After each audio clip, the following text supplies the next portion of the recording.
Hi friends, ఇది ఆయుర్వేద తైలం అండి. చూడండి, ఇట్లా మోకాళ్ళకు బాగా రుద్దితే బాగా నొప్పులు సల్లు వదులుతాయి.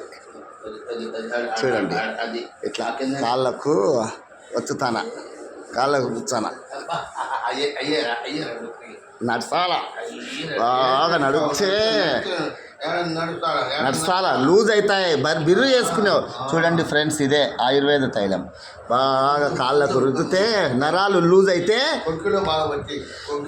నరాలు నర్సక ఈ మనిషి బ్లడ్ పారాళ్ళ బాగా నడసాలా, ఇట్లా బాగా నడసాల ఫ్రెండ్స్. బాగా నడుస్తే మనకు బంక ఎప్పటికీ ఉంటుంది. సరే, ఇక్కడ బట్టి ఇట్లా బాగా అనాలా ఫ్రెండ్. ఇట్లా చూడండి, ఇట్లా పెట్టి గట్టిగా రుద్దాల. ఇట్లా రుద్దితే ఈ మనిషికి నొప్పి తగ్గాల. నొప్పి